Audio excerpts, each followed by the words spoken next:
Good afternoon, everyone. Good afternoon.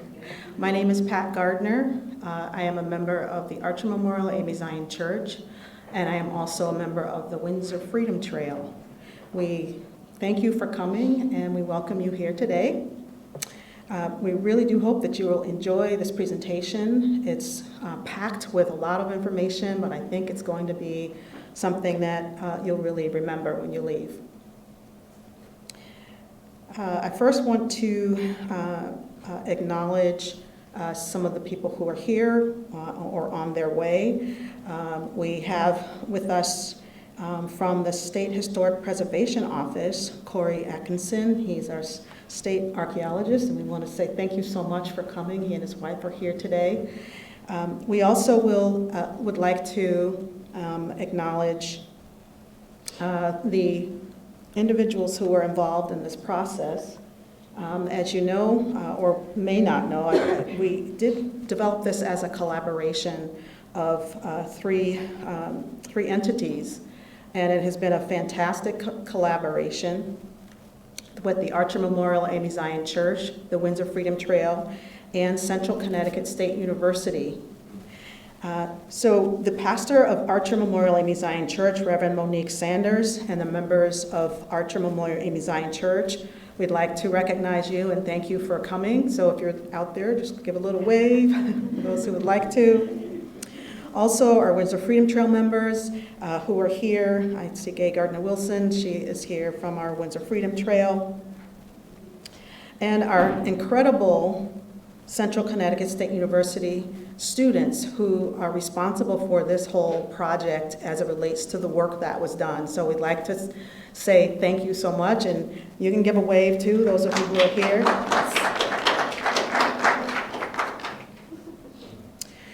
Our co-presenters for today are, along with myself, is Dr. Elizabeth Clay, Assistant Professor, Anthropology, and she's also the director of the Archaeology Lab of the African and African Diaspora Studies, and co-director of the Archaeology Summer Field School. So she's here to my right. And we also have with us Dr. Anthony Martin, lecturer of anthropology and co-director of the Archaeology Summer Field School.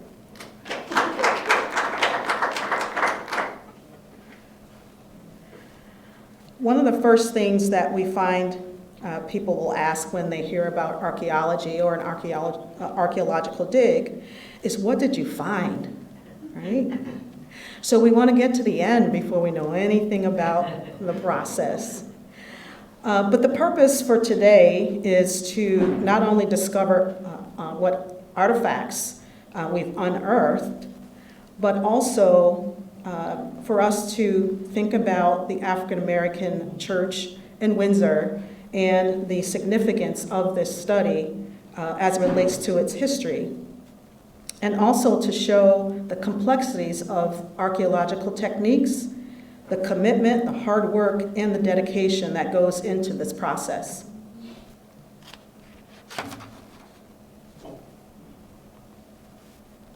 One of the initial steps that we took in this process was really developing the collaboration and talking about what would be significant as it relates to it. So this was something that the church spoke with the anthropology department or the anthropology program as it relates to what our needs were. And also we wanted to look more thoroughly and more deeply into some of the information that the church has been researching as it relates to other writings or previous writings that have been done, previous oral accounts, other resources that we have been looking into. And in that process, we're finding that we need to make a further investigation of some of the critical aspects of our history. In some ways to find out more, and also to look at why there are differences in the information. And so we felt that an archaeological investigation would be helpful in answering some questions and clarifying others. We got together and we discussed the various questions in detail. We talked about priorities. We also got together to kind of plan the project based on whether it might be a one-year or a multi-year project. We also discussed the importance of the church having agency over this process and also ownership of the project. We talked about how the church and the Freedom Trail could be involved and be engaged in the process and in the project, and how we might be able to participate, and so that it is something that can be memorable for us as well. We also discussed the opportunity for how this could benefit our CCSU students, because really all of the collaborators who are involved in this process are that's a very important component, is community service.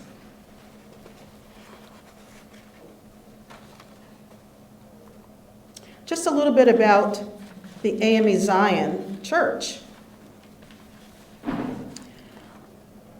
So in terms of looking at the history of the A.M.E. Zion Church and understanding why it's important to what we're doing at Archer Memorial A.M.E. Zion Church, A.M.E.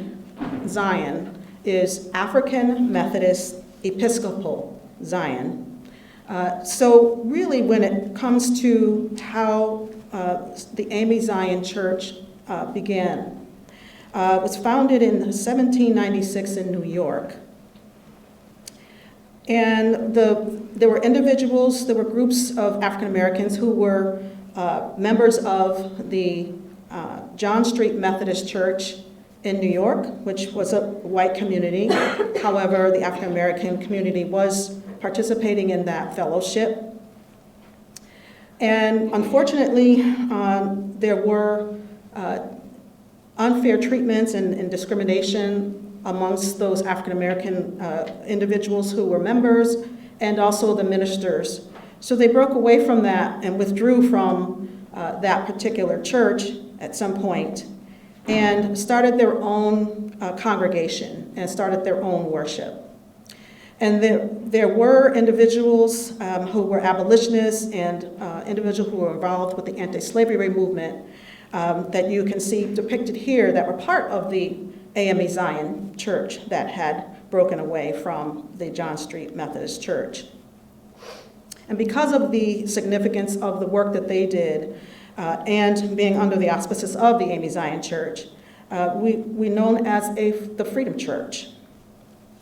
In 1800, the first building was built, which you'll see depicted here, just a replica of or a picture of, in New York. And you'll notice that there was a large time period in which there wasn't a church building, and that's significant when we talk about Archer. So the individuals were more about fellowship and religious, being involved with worshiping and starting their process as a community, an African American community, even before there was a building. 1821 was when the first bishop was elected, which was James Varick. Post-Civil War, the growth of the A.M.E. Zion Church was immense. So it was not only in the North and South, but also internationally, so it really grew.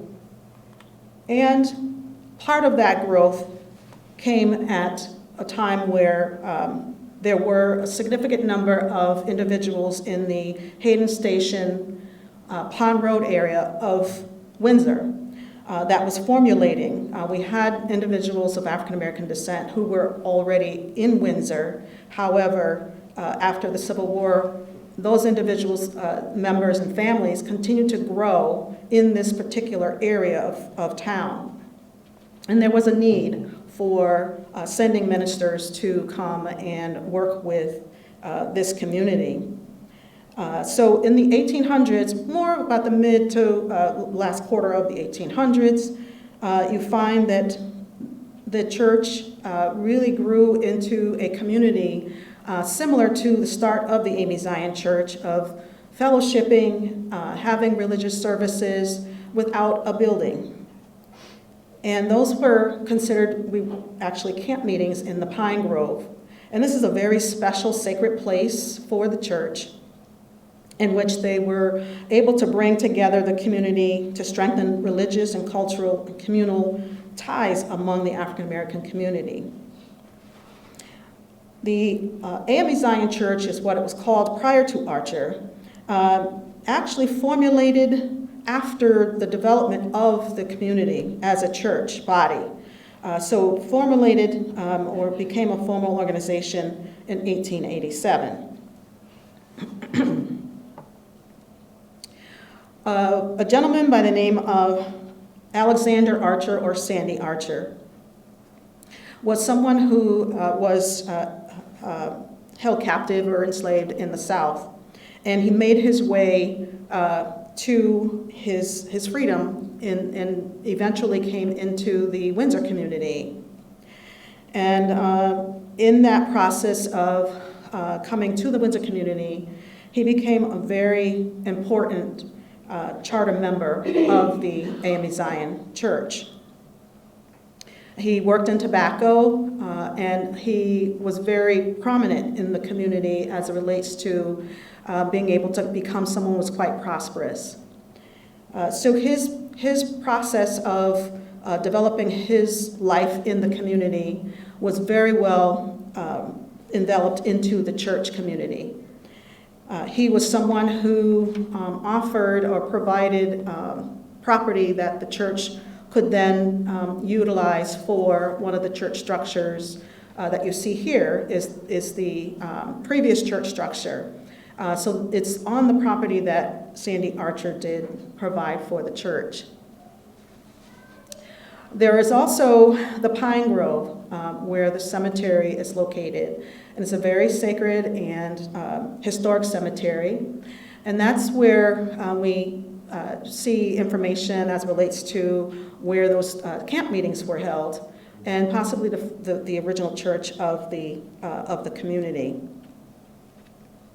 Sandy Archer and his wife are both buried in the cemetery, and several members of the early church are buried in that cemetery as well. This is a picture of the current church, which was built in 1982, and you'll find out more about some of the things that were occurring in this part of the property as well. Just some brief information about the collaboration and the goals of the various collaborators. So for Archer Memorial Zion Church, we wanted to further inform ourselves of our early African American community and about their lives and how they lived and worshiped in this area. Also possibly to see if we could locate remnants of the previous church structures and or artifacts. We also wanted to see that there was the opportunity for our CCSU students to be able to have an experience on an African American site. That was very important to us, and we were very excited about being able to serve in that capacity. As far as the Windsor Freedom Trail is concerned, the Windsor Freedom Trail is very involved as it relates to the fact that the church is on the Freedom Trail. And one of the things that the Freedom Trail is really working hard to do to support the church is to support the process of the nomination for the State Historic Register for Historic Places. And so this process, you'll see how it all ties into being able to have and show evidence of the significance of the church and really being eligible for that process. The Freedom Trail also is looking for this as an opportunity to continue our process of educating tour groups of the rich history of the church and the cemetery in Pine Groves. As it relates to the Connecticut and Windsor Freedom Trails, again, the church is on the Freedom Trail, but we also have several other sites that are part of the Freedom Trail. And now we'll be turning this over to our next presenter.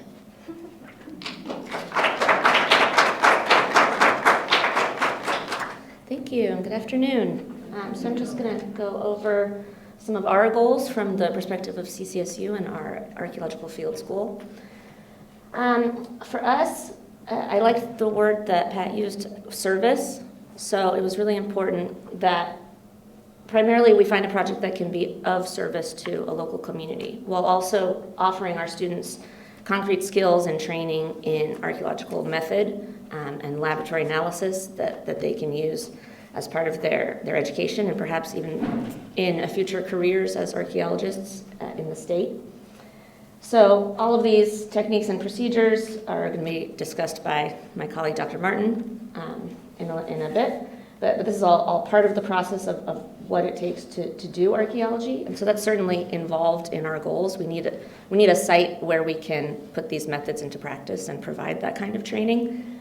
But first and foremost, we were really excited when Pat came to us because so much of the research, and we were ready to hit the ground running because of all the research that you've done, and you knew what you were looking to ask and the questions that you were hoping to answer with our help, if possible. And some of that stuff some of those questions we can address. Some of them might be a bit more challenging, and we'll get into that as well.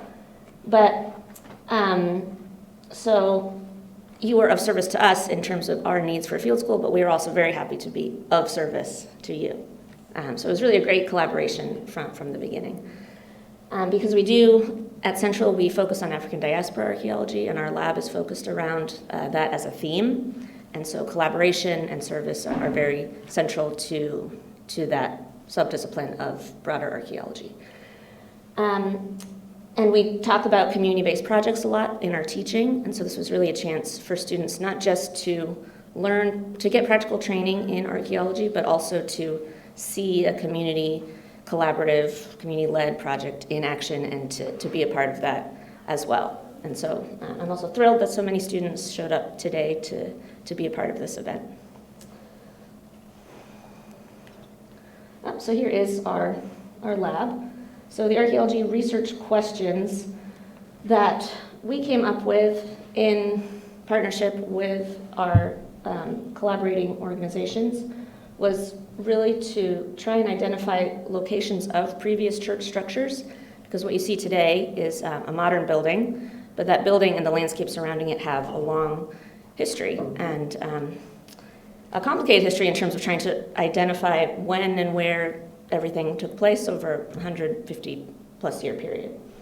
So we were looking to find evidence of previous structures because that proves the longevity of this cultural landscape. That we have this modern building that's still an active community, a church community, but then we want to find evidence of the previous buildings and a bit about what was going on in this community during earlier periods of time. We remain interested in learning about the camp meeting activity from the 19th century. And this is a question that might be a little more challenging to address archaeologically, just since camp meetings, in one way, they were consistent. They occurred over a number of years, but they were also, it was kind of a transitory activity. People would come and meet and worship, but then they would leave. And so what kind of evidence does that, what kind of evidence might remain in the ground from camp meetings is still a question that we have. We're not sure. But in the future, we'd love to address that and see what might remain from camp meetings. And then thinking about material culture. So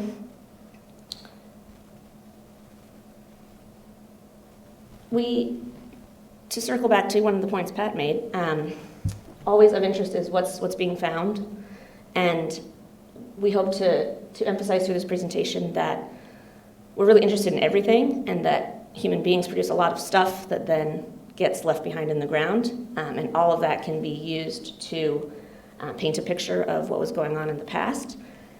And I often, and so at the same time, we have a lot of material culture in general, but there may be specialized objects that might point to certain aspects of this community that were unique. And so all of that is still an ongoing research question, primarily because the lab work side of archaeology takes a lot longer than the field work side. So we're still in the process of looking at the material culture that was excavated this summer during field school. So I'll be coming back up here later to talk more about lab stuff, but to cover all of the process from the previous slide, how we actually went about excavating with the help of our students, I'll turn it over to Dr. Martin.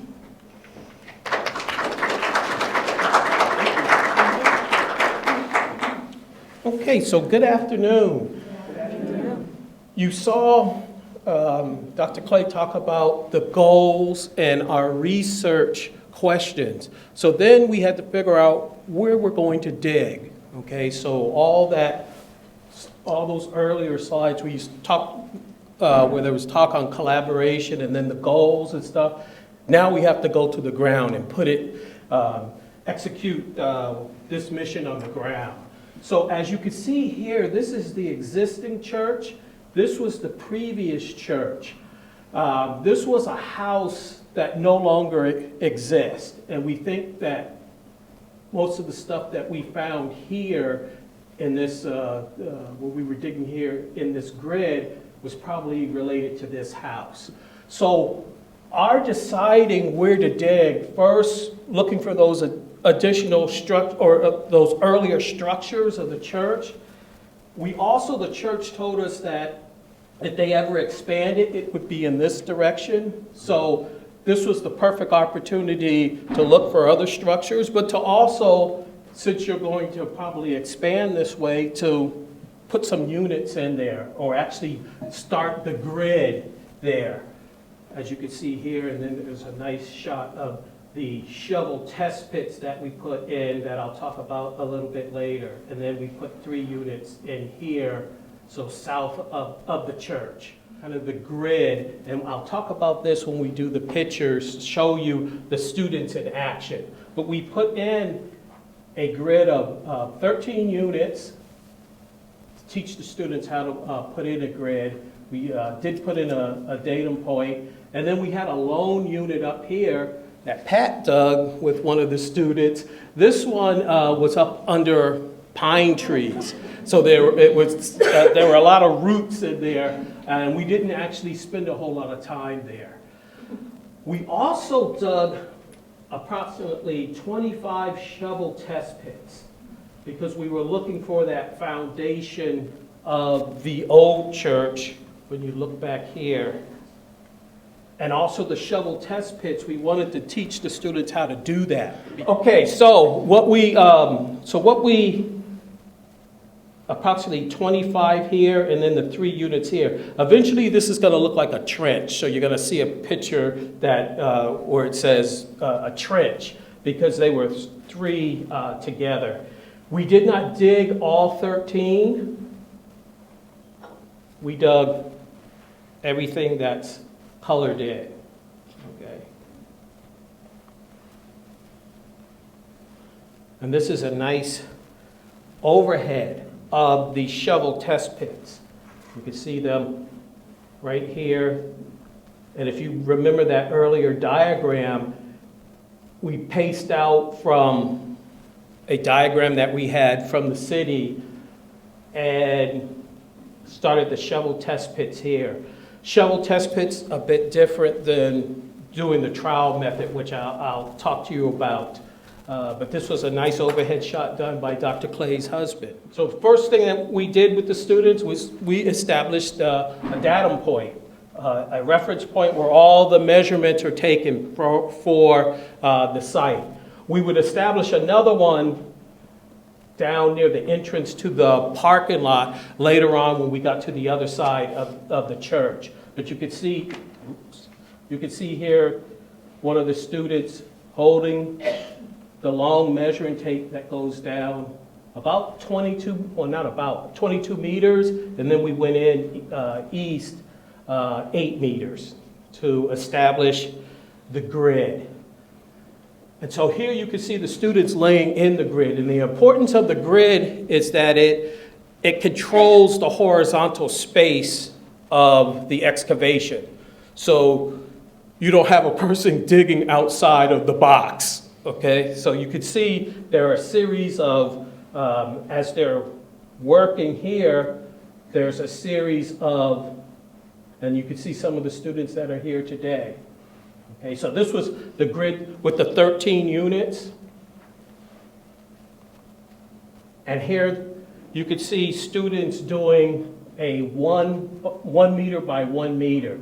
And you can see that it's a square, but the key thing here is that you just can't get out there and measure, okay, a line here, a line there. Oh, we made a box and stuff. No, you would be off your reading. So you have to use geometry and the Pythagorean's theorem to get your angles. So doing the angles, putting in a tape measure here, and then another one angled here, and bringing them together, the 1 meter to the 1.414, so that you get your angles, so that it's right. So you see Will and Madison here, and this is on the south side of the church, putting in that first unit there. Okay? And you can see students excavating, and they're using the trowel method. Okay?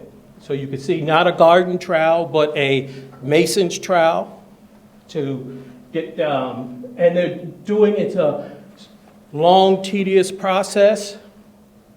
Their dirt, they'll put in these buckets here, that you can see the smaller ones, but as the field school progressed, the students tended to like these bigger ones a lot better because you could put more dirt in it. And then, Dr. Martin would just lift it up for us and carry it over to the screening area. So you could see the students here hard at work in that first grid box for those 1 by 1 units.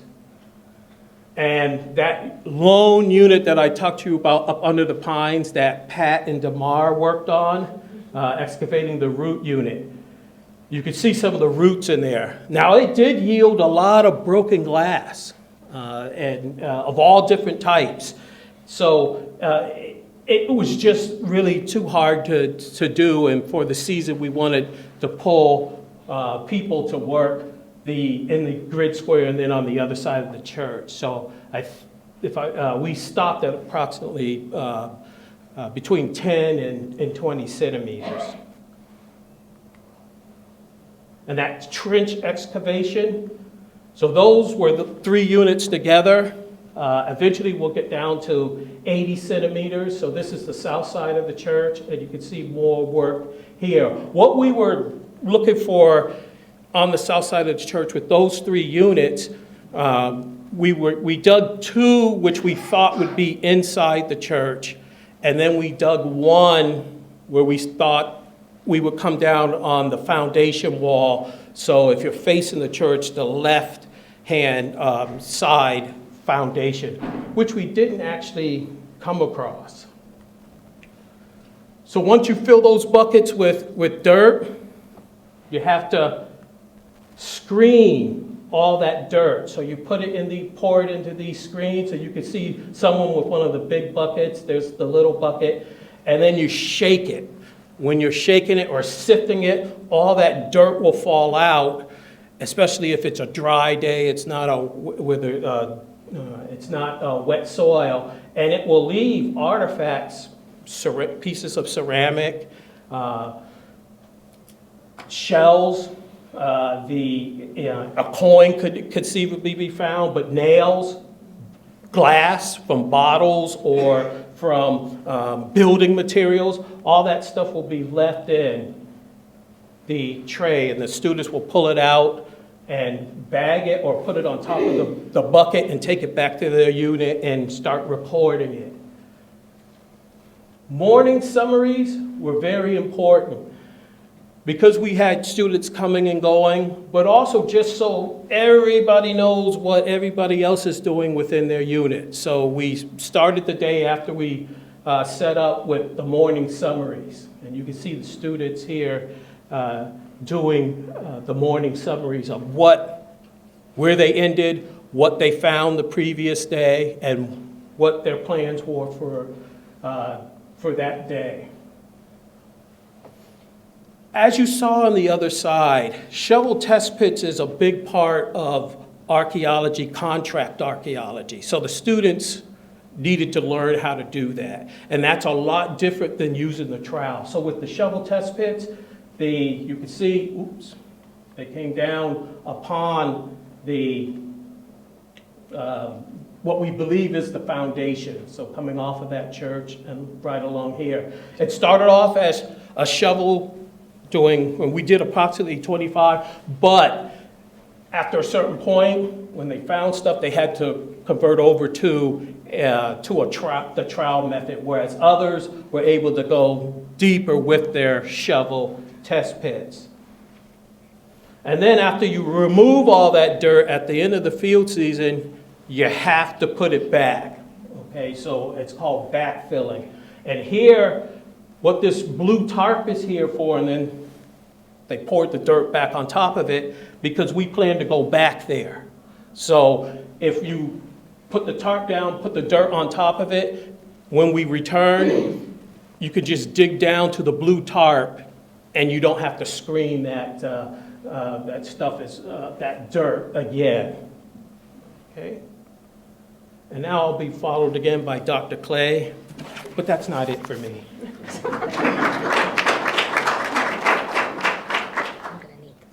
Okay, so continuing on in the process, but from more of a paperwork angle.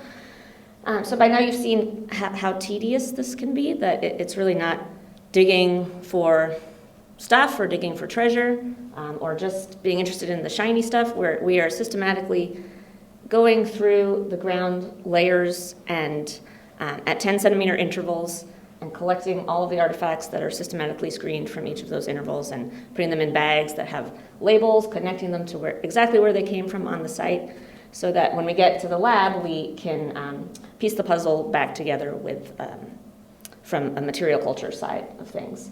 A part of this documentation, it involves taking a lot of photographs too. So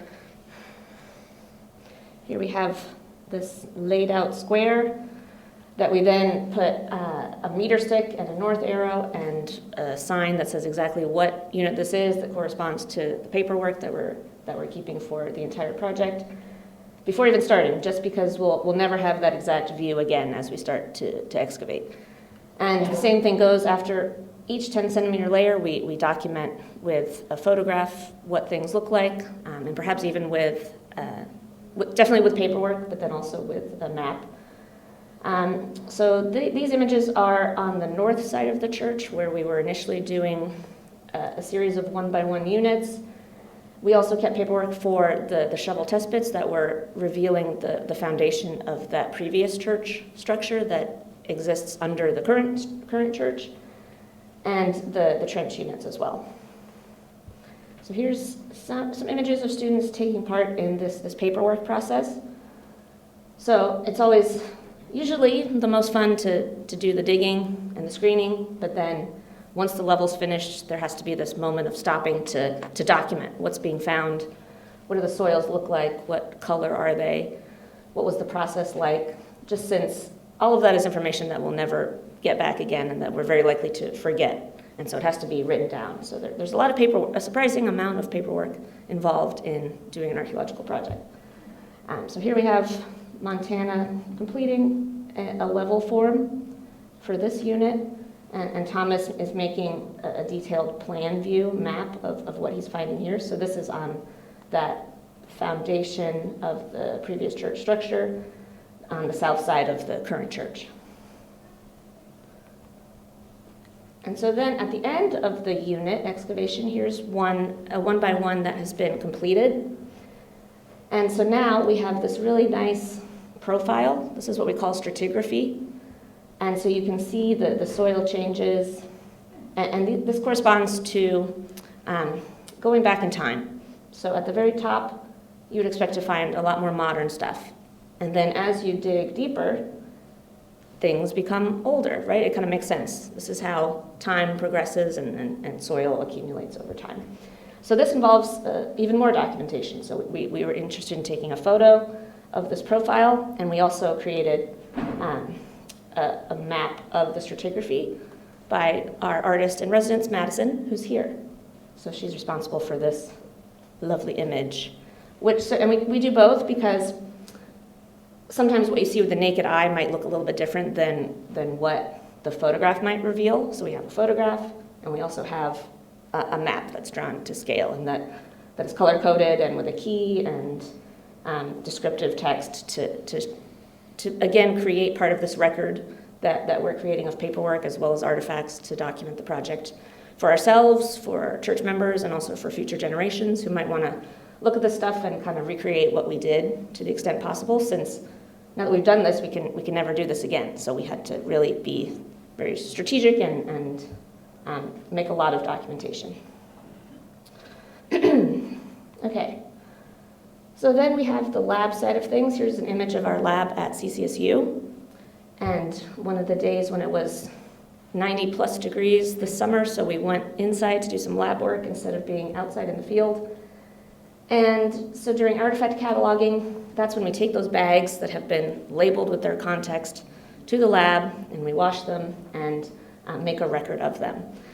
And we're going to show you a video in a second outlining and describing this process. But the key point to keep in mind is that, as you'll see in the video, we really have everything. We are taking everything from this excavation, and that's going to tell us a cumulative story at the end once we finish studying it. So within, some of it might just look like a lot of junk, and some of it, at the, especially surface level, is very recent trash sometimes, but we're still interested in all of it because it shows us that picture back through time. And within that assemblage, as we say, there might be some really interesting, really unique, really special pieces, and you'll get a chance to see some of those at the end with the exhibit. But at the same time, we have all of it, we study all of it, we keep all of it. Eventually, it will all live at the church after analysis is complete, and this is all part of this record that we're studying. Okay, so we're going to transition here to a video to show you this process in action. So when we get back to the lab, we have everything in big grocery bags, and from there we kind of sort them out based on the days. So everything in this bag has a partner. So these are all from the 11th to this one, and that way when we're cataloging them, they're kind of with their own unit and they're with the other things in them, so they're easier to fix. So it doesn't mistake. And then after that, we go to washing. So we have all these trays, and we slowly wash them with toothbrushes and set them out to dry for the next couple of days.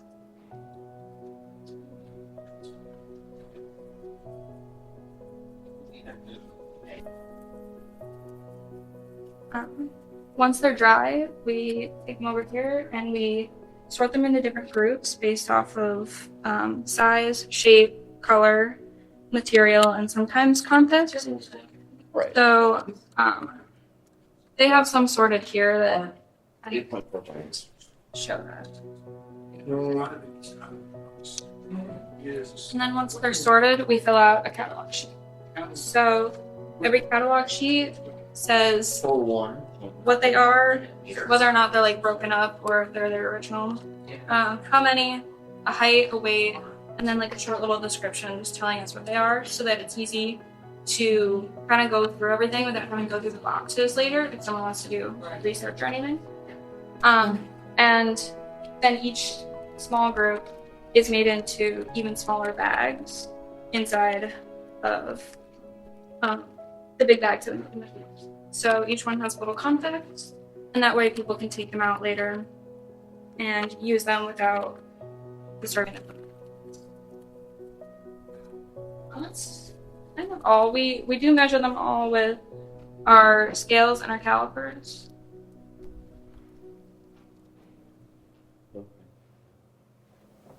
Okay, great job, Madison. I love that video. Okay, so when we look at artifacts, what are we looking at? What kind of questions can they help us answer? A big one is dates of when people lived in a space. So thinking there are certain types of artifacts that that might give more information in that regard than others. Certain types of ceramics, for instance, that we know were produced during a very specific time period and likely used soon after. That helps narrow the range of time when they might have been used and then discarded or broken by someone, such that they end up in the ground. Thinking about activities taking place, so individuals, yes, but really a community, so people, a group of people, and patterns of activities, things that they had access to, things that they used, things that might have been important and lost, all of the stuff that creates a picture of daily life, really. A lot of building construction techniques, especially since we were looking for previous church structures. So what was something made of, how was it constructed, nails, brownstone, mortar, all of that kind of overall genre. But really, as Dr. Martin mentioned, things that will preserve through time. So ceramic, metal, glass, some animal bone from time to time. Those are our main categories of artifacts that are then sorted and classified and identified and weighed and recorded in the lab setting.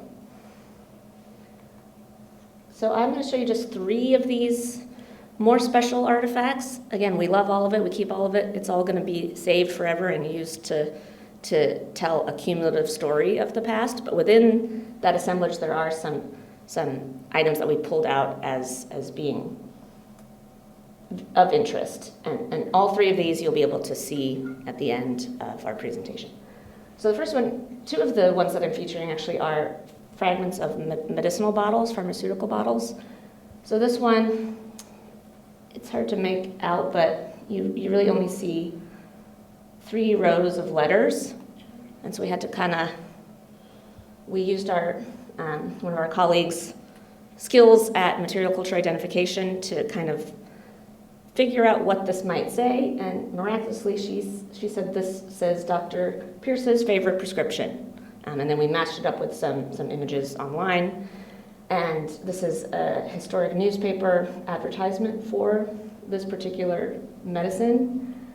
So this is the one that it was marketed for quote unquote weak women. So we're thinking it's some kind of magical hormonal cure or something like that. It's supposed to make weak women strong. There's a whole lot about this particular item that's quite fascinating. And there'll be some more discussion of this in our second video. So these are really interesting. These were both medicinal bottles that we found evidence of were produced late 19th century, early 20th century, and were found on that north side of the church. This was a neat find from, I believe this came from within the foundation wall in one of the STP units from the former church structure. So a Timex watch that we dated to roughly the mid-1960s that someone would have owned and worn and discarded at some point after that fact. And we have that here today as well to show. And then our other medicinal bottle fragment, it comes from Dr. S. Pitcher's Castoria. So this was a medicine marketed not towards women, but towards children. And the recipe was really kind of castor oil and a mix of alcohol meant to cure all the ails of childhood, basically. So a lot of these, this was an unregulated industry, obviously, both of these drugs. But the recipes and the marketing, and then the particular designs and styles of the medicine bottles themselves are quite interesting, since they tell us about health practices from the past, but also about, they help us date a site, because we know within a pretty narrow range when this particular bottle would have been made and sold and probably used. So that's quite helpful. Okay, so we have another longer video here to share before we wrap up, where individuals from the partnership are going to talk about their experiences with the project thus far. So these are the individuals who are featured in the video, but then we will not forget to include Stan, who's here in person, who's going to come up at the end and share his experiences live. But first, let's watch this. Hi, my name is Andrea. I am a member of Archer A.M.E. Zion. When I first heard about the excavation, I didn't know what to expect. But the Sunday that I came in to assist with finances, I saw a couple of the bottles and things that were there. Me being assistant director of nursing, I was able to associate with one of the bottles, a couple of the bottles, but the first bottle that caught my eye, Dr. Pierce, and it says it's his favorite prescription bottle, and it had weak women. So what I thought about when I read through the whole thing with the weak women, I was like, oh my God, they're associating menopause with weak women. And they're also using this as his favorite prescription. So they had mental health on there. So this prescription was used to say that when we went through menopause, we were crazed. Okay, so the hot flashes, I'm associating hot flashes. Oh my God, we're crazed with the hot flashes. And then I also I looked at this one, which was Castoria. And just growing up, knowing what Castoria was for, it was associated with anytime you were sick, your parents always brought this Castoria. They would give you this as a medication. And what came next? The bathroom. You stayed in the bathroom to wash everything out. So any impurities that were in your body, they were washed out as a cleansing. So Castoria, weak women, those things all brought back like memories. I was able to see that Archer is a place with a lot of history and a lot of knowledge and a lot of love and a lot of culture. You know, I feel like if this project had not been started, a lot of people wouldn't be able to identify with their culture. I feel like this project is going to bring a lot of individuals a lot of knowledge. They don't have to assume. They will have first-hand knowledge. They'll be able to touch it, because when some people, they learn by touching, feeling. Again, I am happy for the project because I feel like sometimes we forget that, you know, we do have a history. We forget that there are things that our grandparents or our parents have said to us came from somewhere. And this is gonna, you know, reiterate where it came from. So I am very, very pleased at where this project is going, and I hope that we take it a lot further. Hi, my name is Jennifer Bro. I am a member of Archer Memorial A.M.E. Zion Church, and I had the privilege of attending the dig at Archer, and it was a great experience for my kids and myself. We enjoyed getting into the pits and seeing the different layers of the soil. We enjoyed uncovering a few nails and realizing how much hard work goes into the sifting of the soil that you uncover to see what treasures are inside. It was very cool to collaborate with CCSU and to uncover Archer's history. I liked to be at the dig because it was really fun when we got to dig and find a bunch of treasures. It was really fun. What I thought was really fun about the dig was where we got to find 3 nails.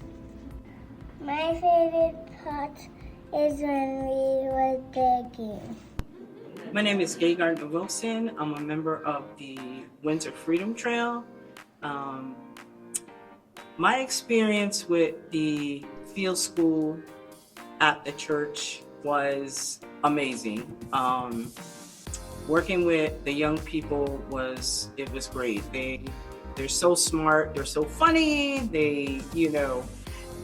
it was awesome. One of the things that I really enjoyed was when the young people were working and they found like artifacts and things like that, and how exciting they got, and of course they got excited, so I got excited. But that was like a really big highlight for me, just to be able to be a part of that particular project. And then another thing was going from the field into the lab, which I was able to thankfully be able to go into the lab one of the days and kind of see what the students do there. Because you think about them out in the dirt and trying to clean these things off, and then how do they end up looking like they look when you get them back. And it was really interesting to see how they wash the pieces and how much care they take in making sure that they're not like breaking things, and just the gentleness that they use to be able to get these artifacts in shape to be viewed. That was like a lot of fun. A couple of the students, I really got to know them kind of well, and it was a lot of fun. So my name is Jim. I'm a double major, psychology and anthropology at Central Connecticut State University. I had a day yesterday in the archaeological lab, washing things that were dug up from this site. And one particular pit, there was a lot of shingles. There another pit, there was a lot of glass. Actually from the same pit, a lot of shingles and a lot of glass. And I think what was really enjoyable about the whole experience, because all of this is really new to me, is discovering what it looks like when it's clean, and kind of sorting out all the pieces and putting them together to be labeled. And that was interesting, especially little pieces of plastic or ceramic that didn't look like much, and when they were clean, I was able to put together 3 or 4 pieces of the same thing. So that was fun. It was like working with a puzzle. Hi, my name is William Little, and I am a senior here at CCSU. My major is anthropology with focus in archaeology, although my minor is in business. And I will be graduating this semester, so my plans for after school, I do plan on attending graduate school and pursuing my doctorate in archaeology. However, I'm still looking at different schools and don't have a direct career path in mind, so it's still a little up in the air. But I am looking into like preservation, conservation, and maybe working along with community archaeology and trying to get more people involved and kind of spread the word about archaeology in general. So this summer I had the opportunity to participate at a field school at the Archer Memorial Church in Windsor. And for me, it was a very enlightening experience. I think that the field school itself was extremely important for me to decide where I want to go for my career path. I was having a big debate with myself whether I wanted to pursue more of a cultural anthropology or maybe go out into Europe or work in classical studies with Greek and Roman, but having the opportunity to work again with local communities and with the living community as well, and to be able to share in their stories and to learn more and to reconnect people with the past. I think that was something special that you just can't, you can recreate it, but it's something magical when you really see that connection. And then being able to actually get into the physical work of it, opening up units, analyzing artifacts, cleaning them, washing them, and learning the specific methods for how you would build the walls when you're digging down, sectioning off areas, as well as using the different tools and working with your cohort and peers and creating this knowledge, or not creating knowledge, but rather rediscovering this knowledge and bringing it to light and sharing these stories that, like I mentioned very early in the interview, you wouldn't know just by looking at the church. You wouldn't know the vast history unless you got down into the dirt and you talked with the people at the congregation. You were able to look at the artifacts and handle them. It creates a more human approach to everything. Something that really stood out to me was the intersectionality of being able to use archaeology as a means of connecting with the past. And not only are we using these artifacts to learn more about the history, but the artifacts themselves are just objects. It was really the connection with the church members and the congregation that brought meaning to these everyday objects that you would find in someone's medicine cabinet, or maybe it was just a random nail from one of the older churches that in itself doesn't have strong cultural value, but when it's combined with the stories and the history of the church and the members, and it all comes together and creates this beautiful picture of who we were then and who we are now and where we're going.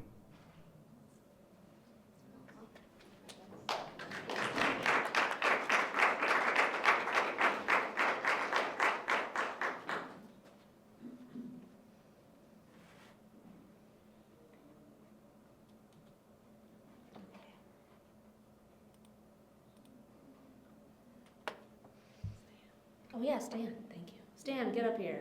I almost did forget.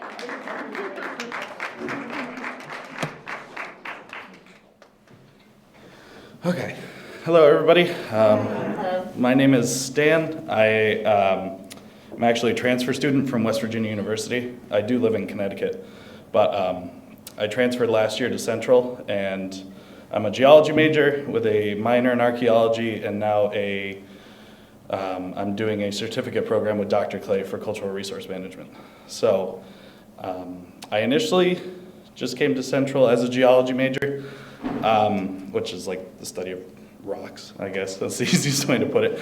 But I took a introductory course to archaeology with Dr. Clay as like a general education credit, and I really liked it. And geology overlaps a lot with archaeology, a lot more than I expected. So it snowballed into adding the minor and then adding the cultural resource certificate and doing this field school, which it was a lot of fun. Doing this field school has opened up a lot of opportunities to students. I have attended conferences all over New England because of this and the interest in the project, and being able to take part in a community-based or community-led project is it's really rewarding. And just learning about it in class is one thing, but actually getting to do it in person is, it really puts it all into perspective of how important community-based projects are. Because I feel like archaeologists get an interesting reputation as, just treasure hunters, but there's a lot more to it than that. And it's also nice to not be thinking on things of like a million-year scale, because in geology, when we look at rocks, I'm trying to imagine the world, 200 million years ago, versus this is a lot more recent history, and there's a human aspect to it too that connects you to what you're finding, which makes it a lot more of a personal experience than just looking at some rocks, basically. But I hope to continue this path. If they do go back in the future, I would definitely be interested in continuing to work with this project. I spend a lot of my days when I can in the archaeology lab with Dr. Clay and other students to continue looking through the artifacts that we found and just keep cataloging stuff. But yeah, it's been a fun experience so far, an enlightening experience, and I want to continue it further. And that's about it.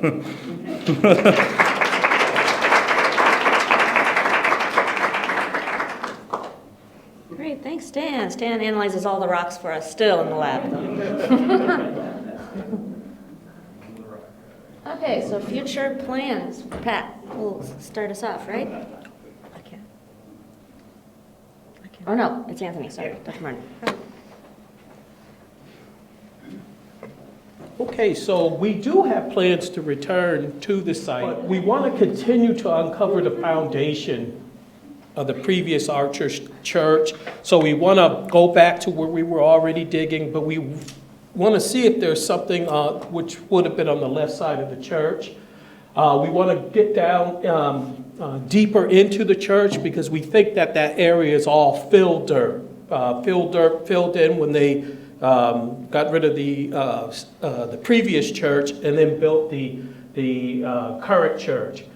And then eventually we do want to look for evidence of the 19th century camp meetings that were held in the Pines. And that's it for the archaeology piece.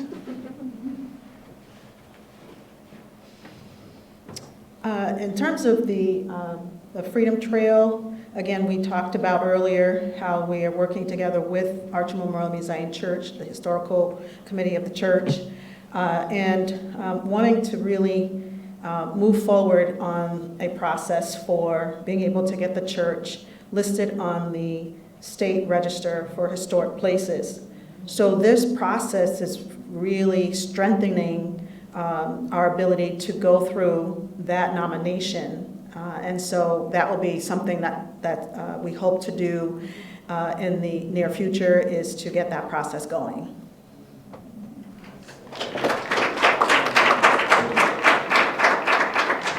And then finally, we are still working on all the material culture that came out of field school this year. So as much as possible every week with students from field school continuing to wash and catalog artifacts, because while we were able to do some initial research in support of the exhibit about some of these particular finds, we need a cumulative picture of everything that was found, so that then we can do things like this many nails, this much glass. We can think about trends in the artifact record.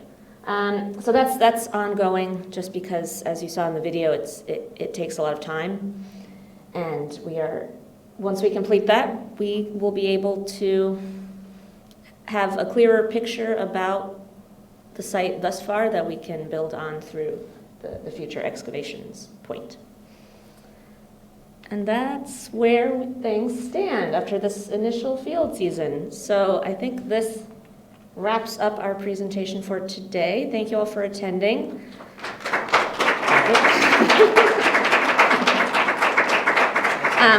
We are here for questions, if there are any questions.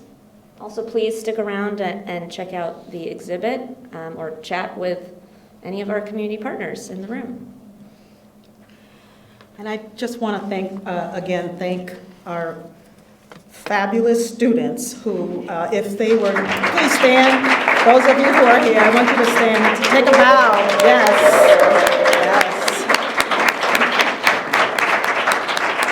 Thank you all so much, and from the bottom of my heart, we are so very proud of you and the work that you're doing and the future that you are preparing for. We know you're going to do some amazing things out in the communities that you're looking to serve. So we thank you so much. I can't even begin to tell you the dedication of these students when they would come out. And we did bond, and we did find, we had connections, and we would laugh, and, we sweat together and toiled, or whatever you want to call it. But, it was an amazing experience. And I also do want to recognize there are a lot of behind the scenes people too that are not in the room today, that are part of the Windsor Freedom Trail, part of the Archer Memorial Zion Church. So I do want to specifically recognize Sister Jennifer Bro. She did an amazing job on these videos. So I want to thank her for that. And now the students know why I was always kind of taking pictures and videotaping and all. We wanted to be able to share, because we know this is kind of like a respectful process, and so we went about it in a way that we could make sure the students had the space to do what they needed to do, and that we're also, as we go forward, it'll be a similar thing where we want to make sure they have the ability, their space that they need to work, and we will also share with the community in the way in which we feel is most appropriate. So, going forward, we would probably do something similar that we did today.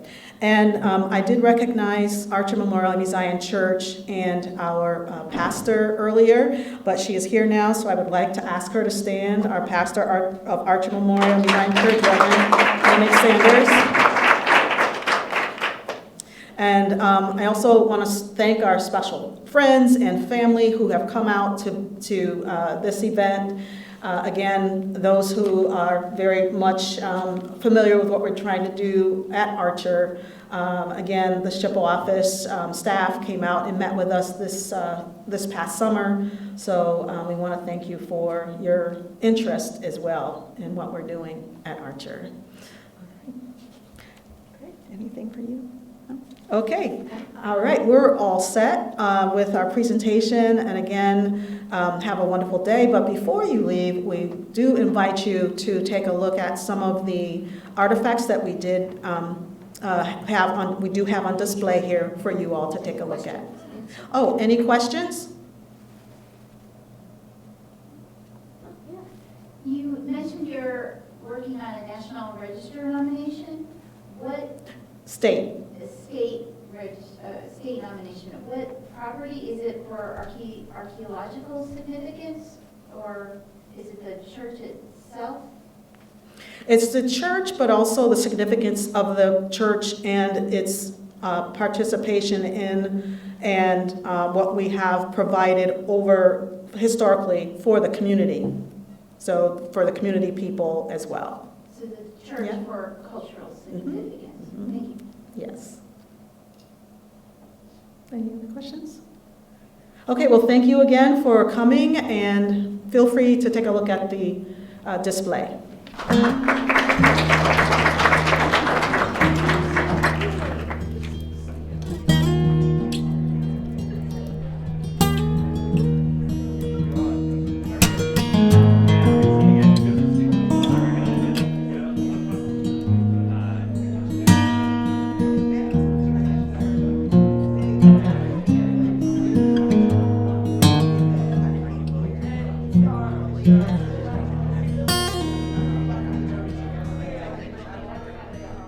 I am longing for my home. I am longing for my home, for a city not made by man. I am longing for my home. I am longing for my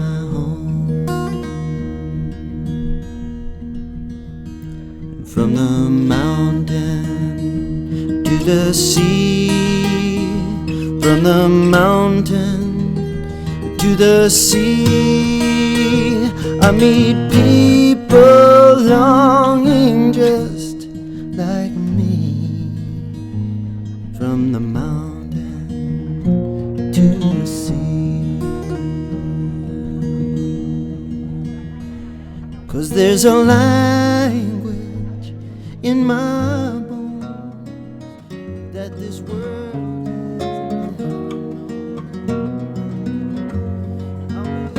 has never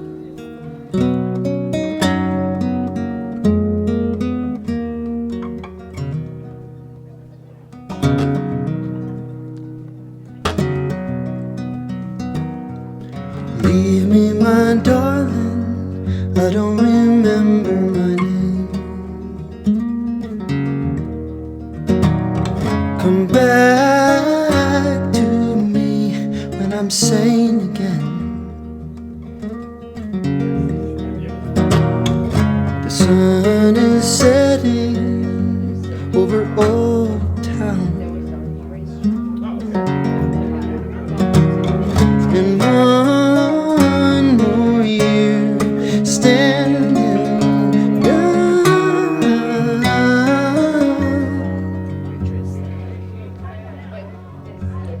now. Silence is golden and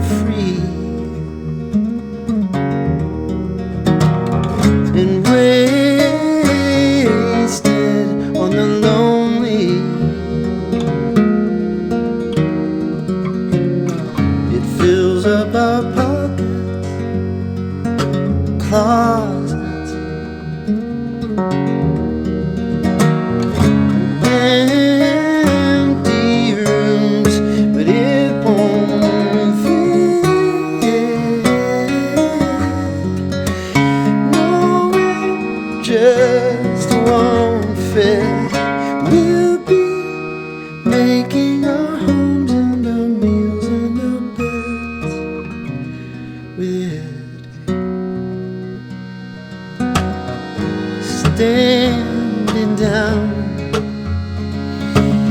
sleeping in, crying out.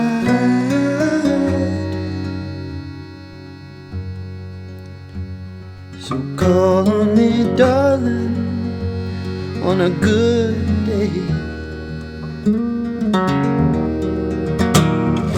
Call me by my real name,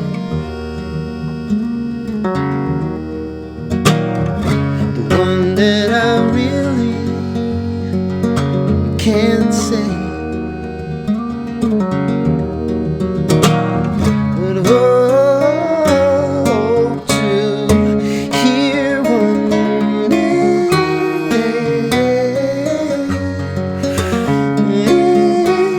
Hope to hear one day.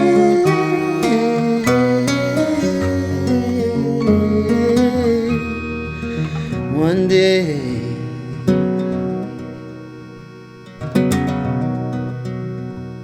You can find me, my darling, in all